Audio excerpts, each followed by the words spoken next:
You have probably seen a million videos by now about the English 2TC build.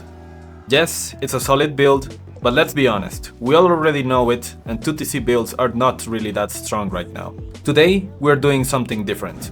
I'll show you an incredibly safe but deadly fast castle build that takes advantage of the farming buffs English just got in the most recent patch. With this build, your base becomes nearly impossible to raid, while you send out knights to do damage, secure relics, and take map control. It's low risk, high reward, and surprisingly underused.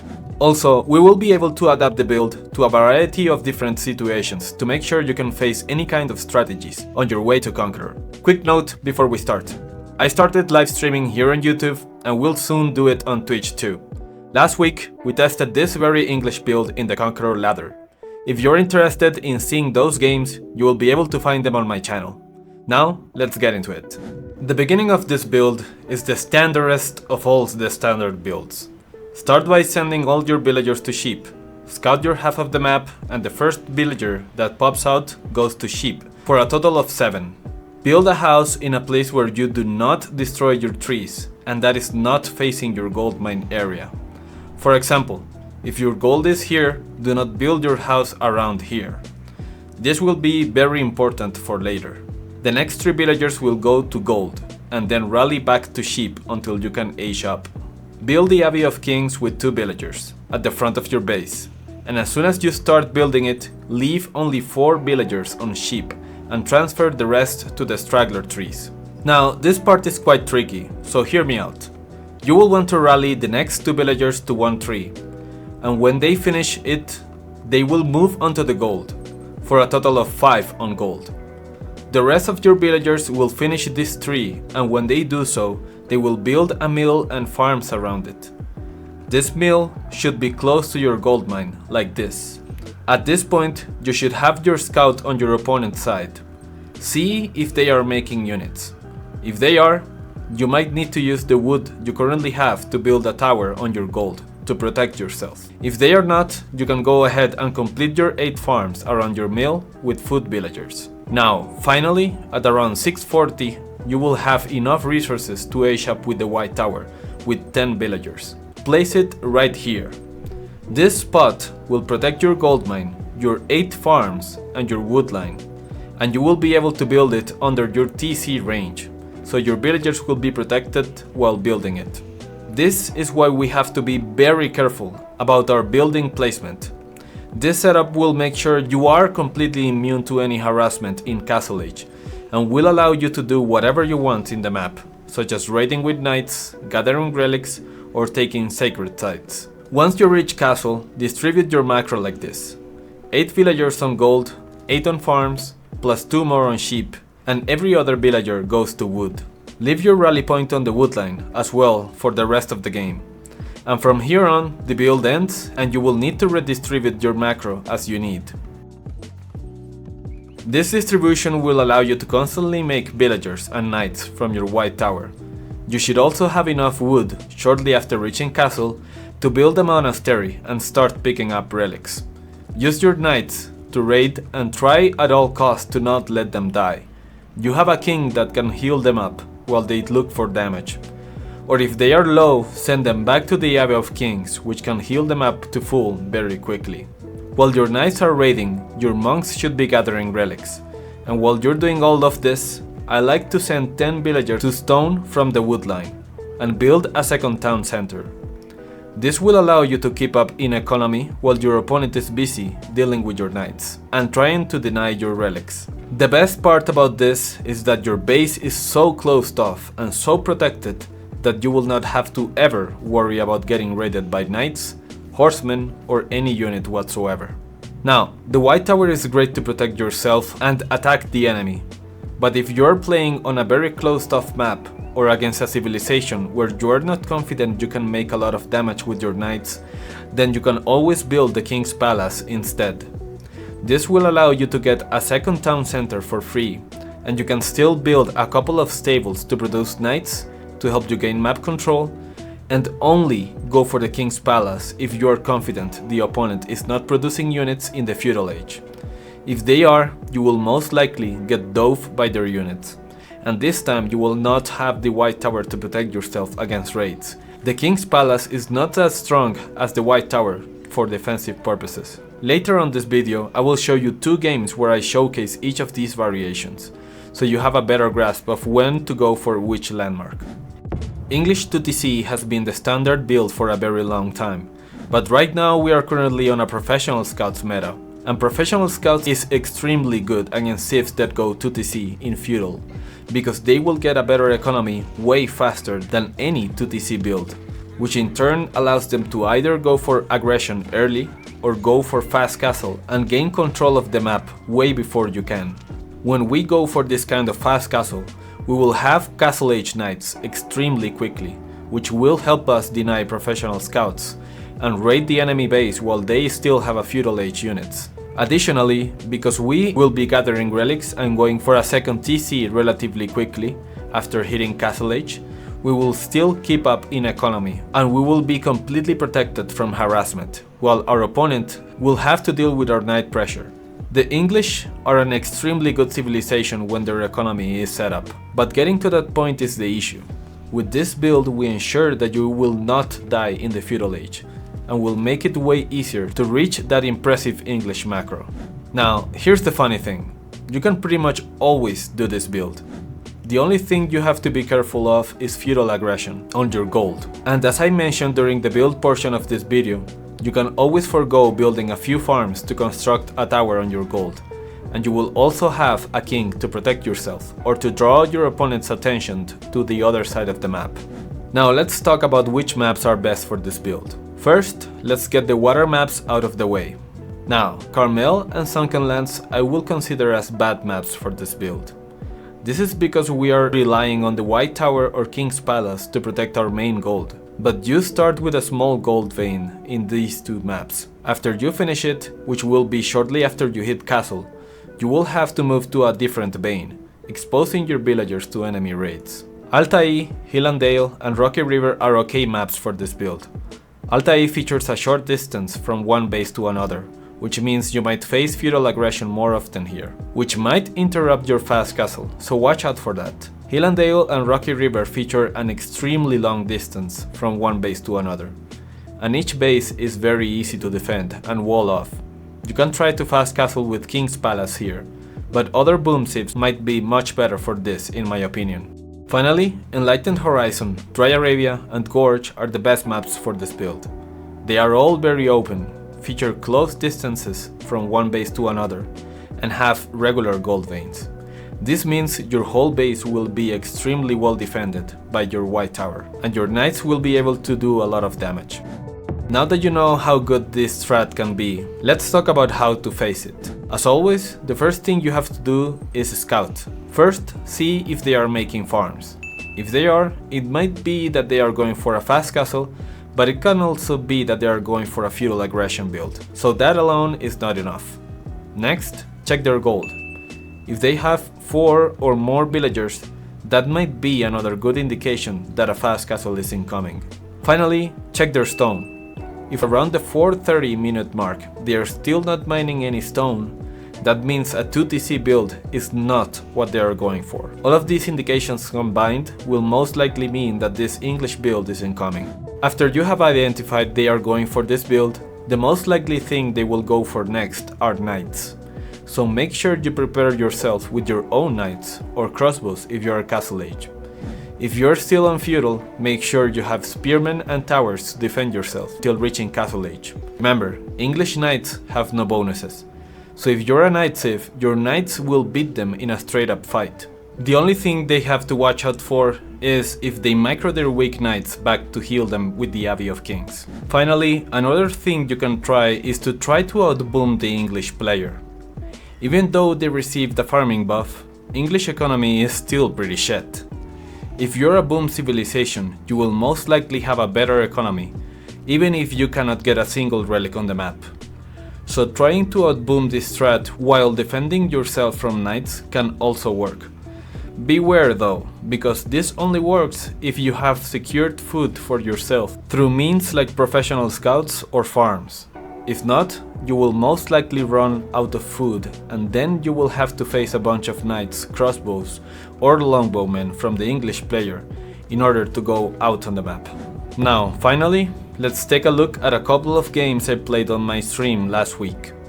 If you want to see the full version of these games, go ahead and check my channel where you will be able to find these streams. I'm gonna try a weird pathing here with my scout, because I don't want to run into his. The worst thing about going against China is that you don't really know if he saw your scout, because their scouts have more vision range, so you never know if you're running behind his scout. Yeah, I'll definitely need my white tower here because that's pretty much front everything. He has double gold on the back. Good to see. Yeah, his pawn is incredibly crazy. Okay, 6 sheep. Not bad, not good, but I don't need that many sheep anyways. That was an incredibly fast day shot. He most probably will go pro scouts, we'll see. Let's see what he's doing.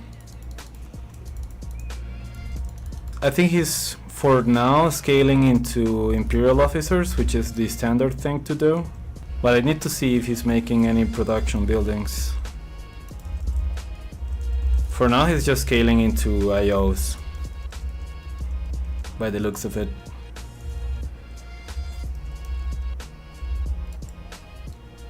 Okay, he's probably going for professional scouts. Yeah, I'm gonna start harassing that just so he can't take that as easily. No gold.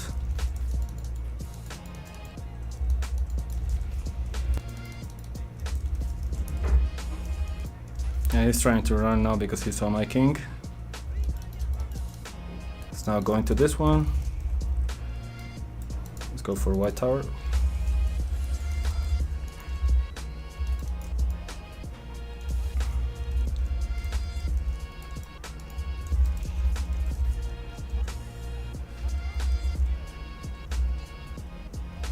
Here we go.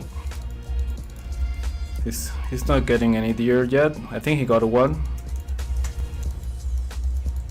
Okay, that's a lot of spearmen. No gold yet.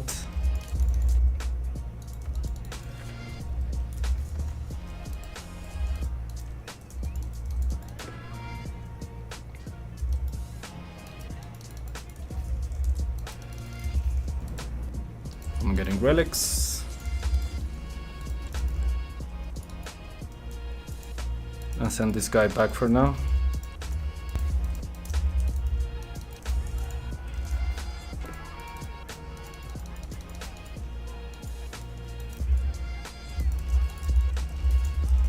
That is the cool thing about knights, is that they destroy feudal spearmen. Ooh, what's this?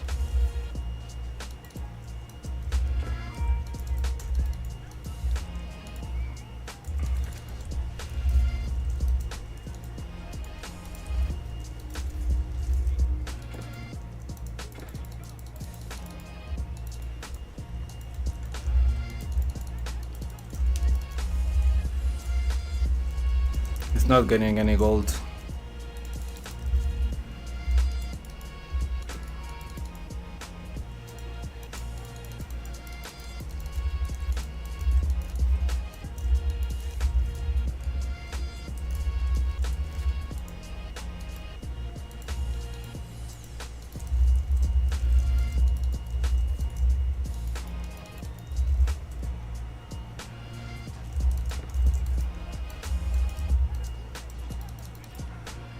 Run with this one.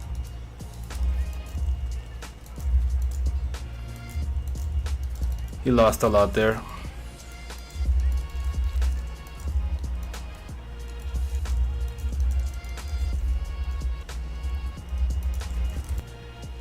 Now we go for a second TC. And now we start scaling into crossbows. He's trying to take this deer. I'm not gonna let him.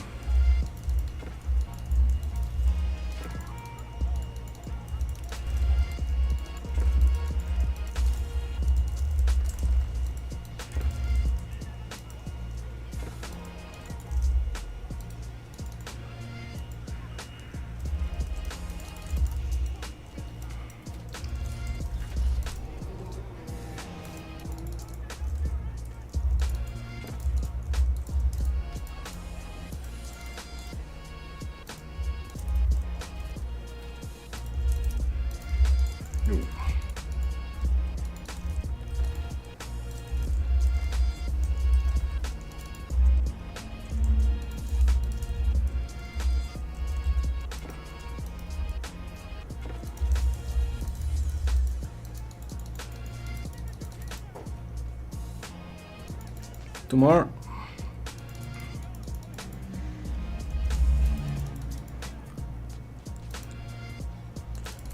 Okay, I feel good with that.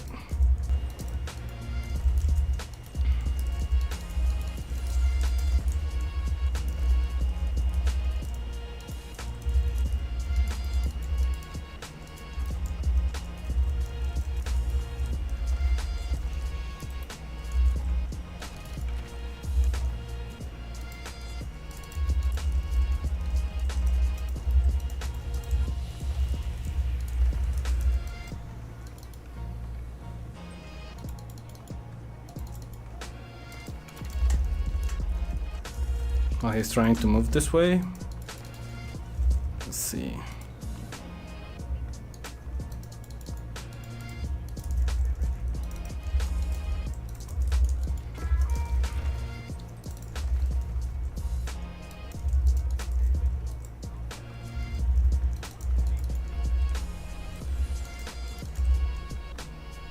I'll start moving my eco back here instead of there.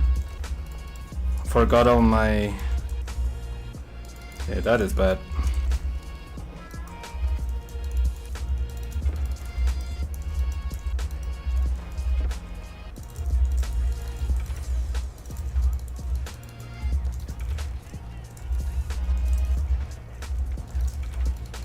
Actually not as bad as I thought.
Okay.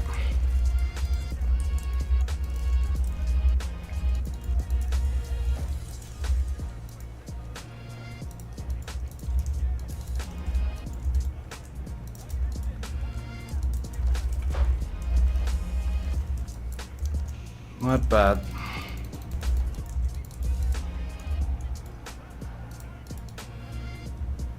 He hasn't taken any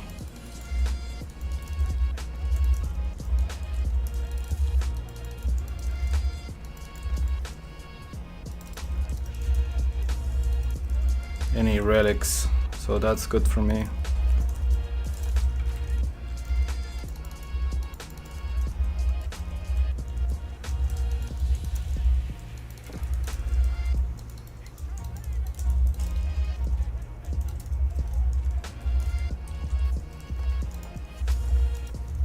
Oh, he's just taking a beating on that army. That is pretty good for me. He can't handle to raid and attack me at the same time, by the looks of it.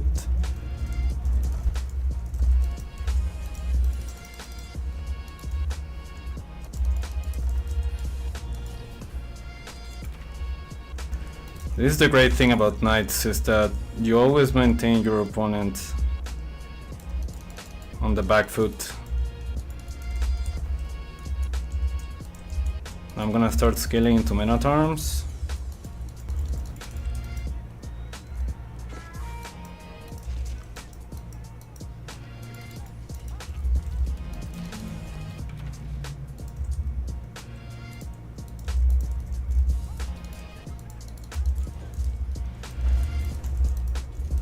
Now we go to the front. I think that might be bad for him. Let's see.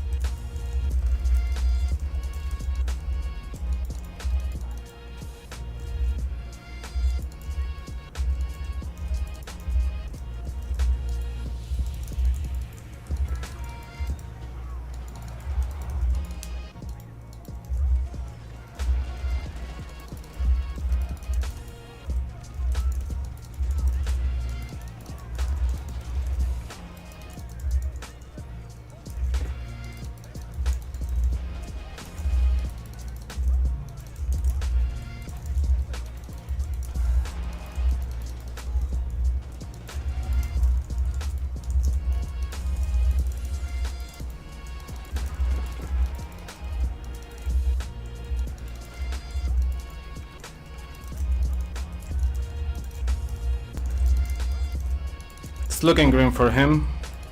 I've been 2TC this whole time and he has lost a lot of bills.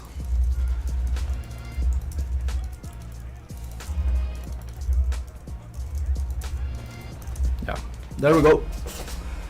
The thing about China is there is a moment where he runs out of food and he has to make a farm transition, as you can see here. Whenever that happens, he cannot produce any units because these farms are expensive as fuck. He didn't even have Barbican, so he couldn't make the granary. So what he did there is he got a bunch of deer.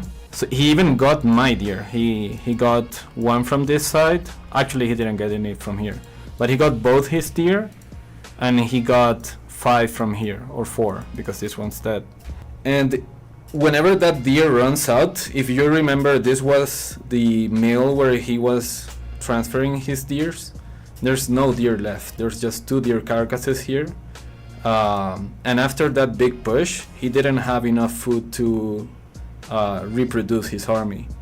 So I think he wanted, I think he thought that I was 3TC when he went for the push, because he didn't see my tower, my white tower. He just saw my second TC. I think he probably felt that he needed to win with that push, but it's pretty much impossible when my base is so compact. And I even could have done it a little bit better by putting the Abbey of Kings on the other side, and these farms could have been behind my white tower here, and that would have been much better. Imagine trying to push into that. A white tower here and farms behind.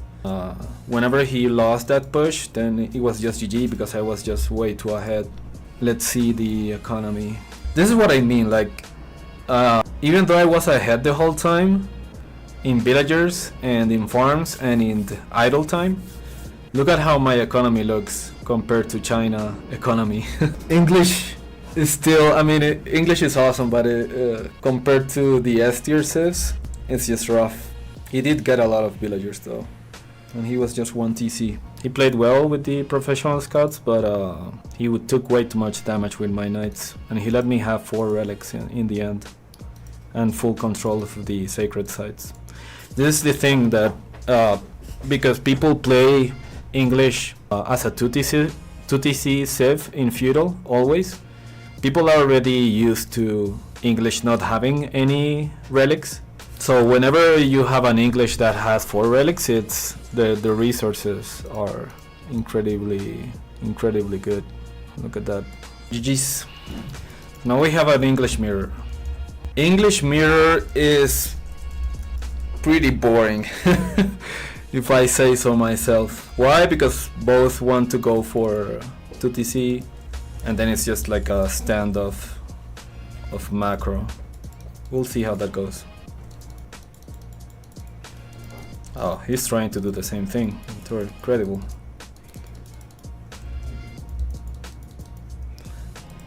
I've had a couple of matches where people go this way and then around, just so they can get behind my scout. So now what I did is just to do a turn in the middle of the map so I can avoid getting cocked by his scout. Kind of worked out. In this matchup, I'm wondering if going white tower would be the best choice here. I think I might go for the other landmark instead, because he won't have, well, that depends. Let's see what he goes for. If he goes for stone, which means he's going to TC, then I'll go for the TC landmark. Okay, he's number 130 on the ladder, so this one's a pretty good player. Let's see how we do against him. Got his sheep. Okay, he is going for stone. So in that case, I'm still going for fast castle, but I'm going for the TC landmark. His TC might be here.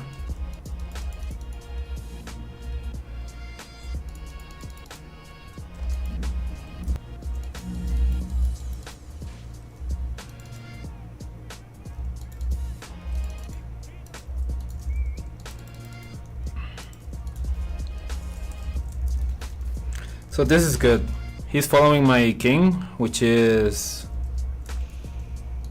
good for me because I don't want to build a tower here. That would delay my fast castle.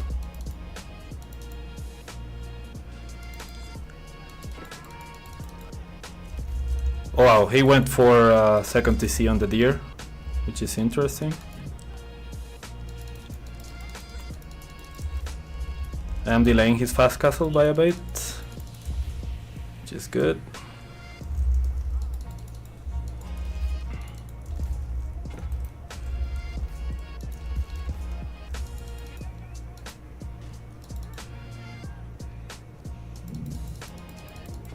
That is already pretty good damage.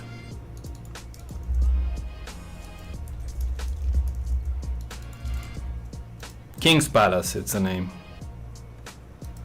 I always forget the name. So he's got a bit of a lead. He's got the TC up faster than me.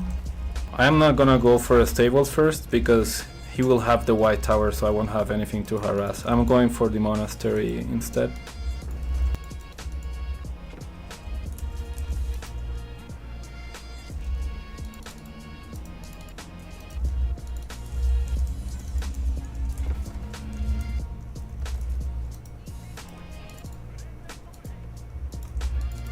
Oh, I don't want to lose the scout. I don't want to lose the scout. I did lose the scout. It's fine.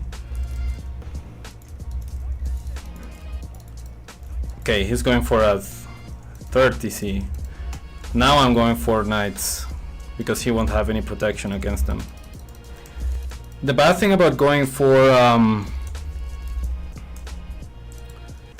these many TCs is that he will not have, he still hasn't got a single farm from what I can gather.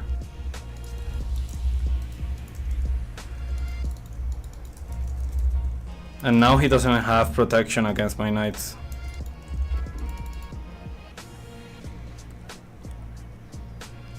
Yeah, like that.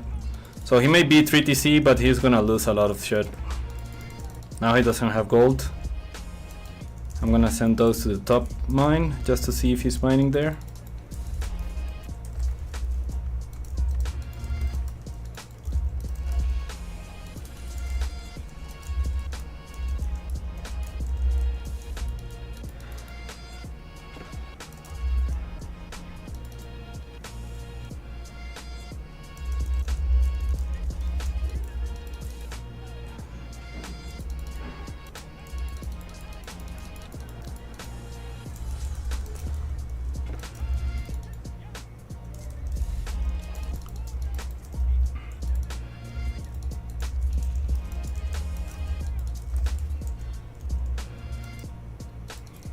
You really got that one.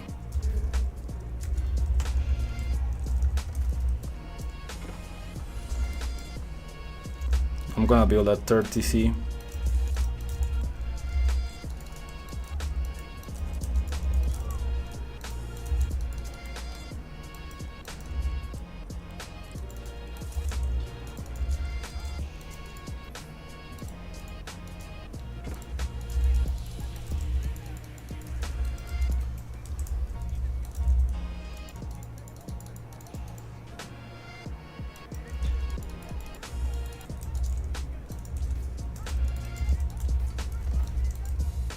Now we're going to archers, and he's gonna have an issue.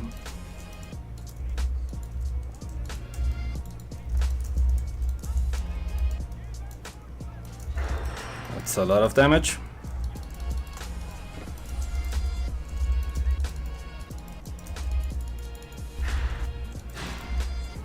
See what I mean? He went for a deer, but now he has no farms.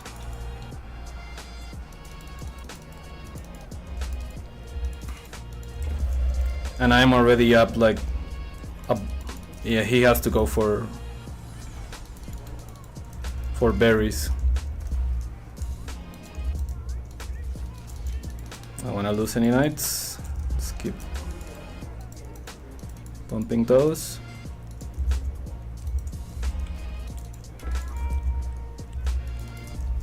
And I have not received a single bit of rate of damage on my base.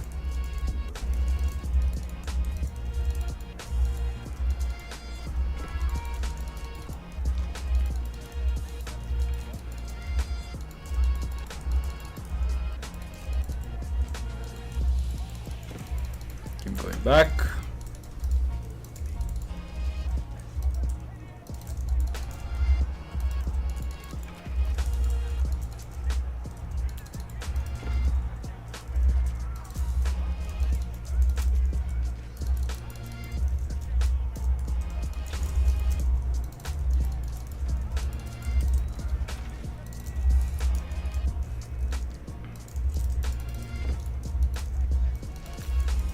Oh, I didn't want to lose that many knights.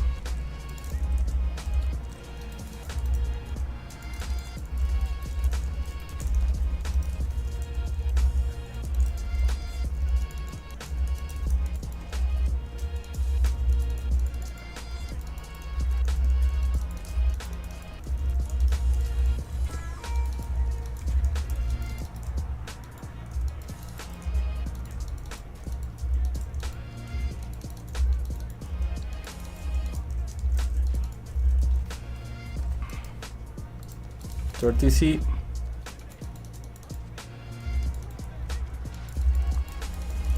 He doesn't have mobility, so I'm just gonna go around. I'm gonna distract him with my longbows on the front, and then I'm going to the back. Continue making farms.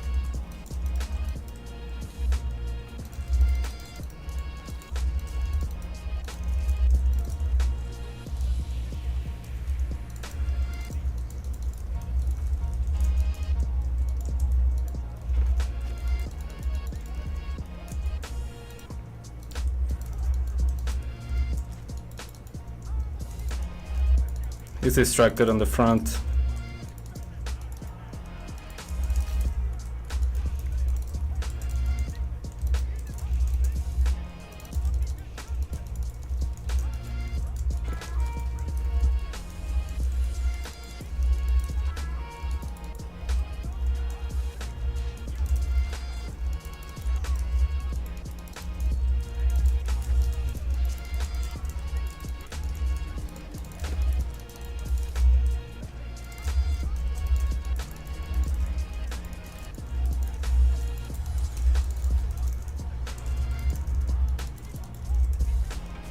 I cleared like 1,000 of his villagers on the back.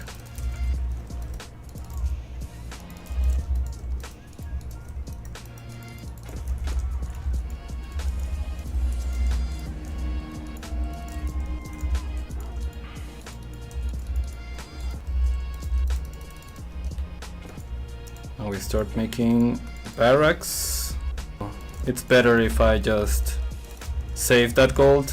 Actually, I need more gold because I'm gonna need a bunch of upgrades once I reach that.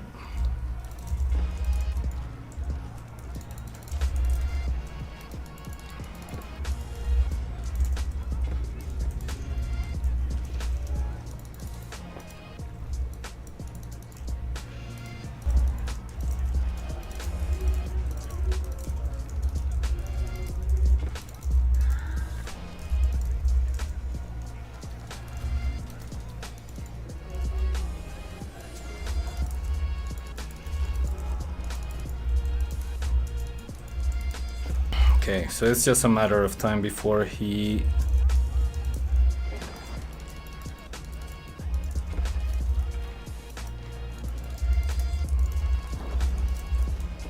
runs out of steam.